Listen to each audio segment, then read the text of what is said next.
Welcome to Motoring Monday for January 5th, 2015. I'm Sam Haymart for Test Driven TV. Today marks our very first broadcast of 2015, and to celebrate the occasion, we've got a brand new virtual studio here. Very nice, isn't it?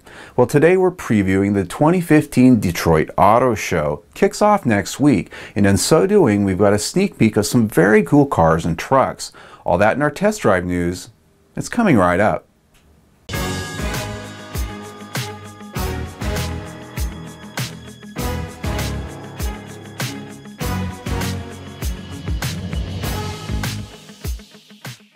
Cadillac's been teasing us all last month with their all-new 2016 CTS-V sedan, the first of the new CTS body style to get the rip-snorting supercharged V8. Going on sale this summer, the 2016 Cadillac CTS-V has 640 horsepower and 630 pound-feet of torque. GM says this will accelerate it from 0 to 60 in 3.7 seconds with a top speed of 201 miles per hour. Essentially the same engine found in the Corvette Z06, the next generation 6.2-liter V8 gets a more efficiently flowing 1.7-liter supercharger along with direct fuel injection and cylinder deactivation that saves fuel during less proactive driving. The 6.2-liter V8 here comes mated only to an 8-speed automatic transmission featuring launch control and performance algorithm shifting. There is no manual option as in the Z06, but you do get paddle shifters.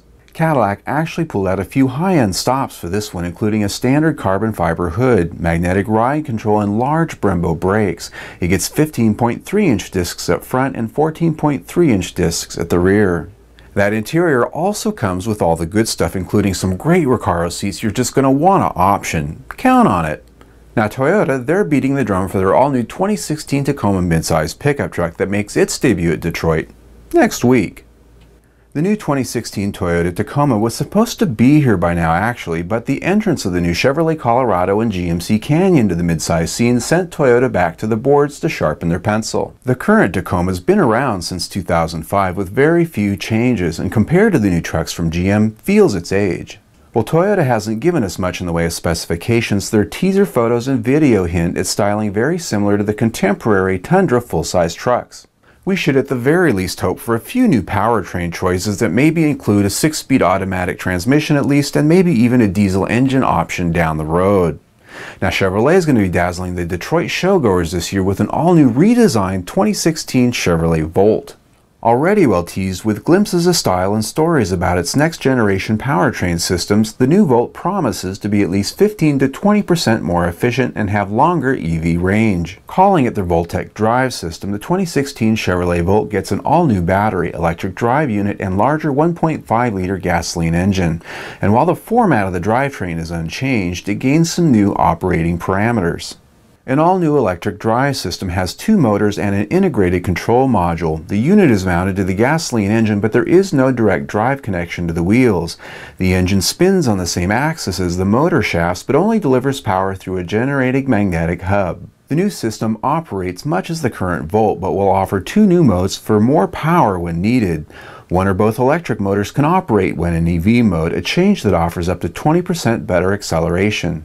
The gasoline engine can operate along with the electric motors for additional power, generating additional boost to go along with the battery. When specs for the new 2016 Chevrolet Volt are announced, it should achieve at least 15 to 20% improvements in electric range and fuel efficiency. If all this holds true, the new Chevrolet Volt ought to be a pretty attractive option compared to all-electric cars like the Nissan Leaf or plug-in hybrids like the Toyota Prius. Hybrids will be making news at Detroit this year with Acura unveiling the production version of their all-new NSX sports car. Already well seen in concept form over the past couple years, the new mid-engine Acura NSX will go on sale late this year with twin turbocharging and a sport hybrid drive system. With 2 electric motors driving the front wheels, a twin turbocharged V6 and electric motor at the rear wheels, the new Acura NSX will have supercar performance to go along with its great looks, but with economy car fuel consumption. Also making this NSX a standout is that it was engineered here in the United States at Acura's North American R&D Center at Raymond, Ohio. Its design was crafted at the Acura Design Studio at Torrance, California. The icing on the cake is the fact that the new NSX supercar will also be built in North America at the Marysville, Ohio plant. Pretty amazing, I think. Now this week in our test drives we drove the GMC 2500 HD Denali with the Duramax. While not as efficient as a hybrid sports car, the 2015 GMC 2500 HD did impress during our week of testing, with 17 mpg combined from a 6.6-liter V8 turbo diesel engine. Highway fuel economy hit as high as 22.5 mpg, which is actually quite impressive for a 7,400-pound brick. With heavy towing capability to over 17,000 pounds, your mileage may vary, however.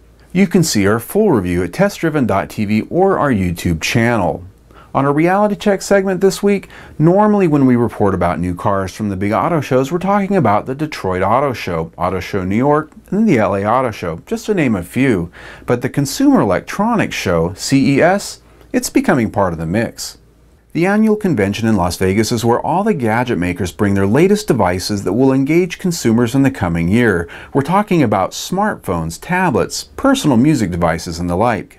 But in the last decade, car companies have all but taken over the show and made it all about them. They bring their latest automotive infotainment system debuts, their latest connectivity apps, and essentially use the show to make sure consumers know they're techies too.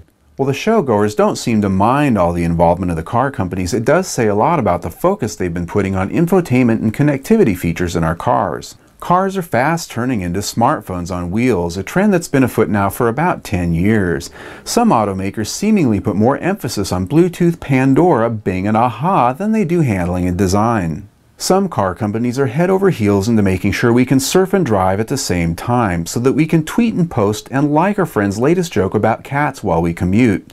Self-driving cars are also the latest rage, so that we can do all those other things instead of being inconvenienced by that car. Now, I know I'm lamenting, but darn it, I want a car company that concentrates foremostly on making the car exciting and appealing for me to drive. I want to know what it feels like from behind the wheel. I really don't care how my iPhone gets along with it. There you go. I guess I'm a curmudgeon. Now it's time for a money shot, where we take the best photo from this week's press releases and we show it to you. At Detroit, Lexus will unveil their new F sedan. A powerful track-capable car, the F has more gills, whiskers, and eyeliner than any Lexus we've seen yet. And this is just the first peek. Well, that's it for Motoring Monday this week. I hope you enjoyed this show.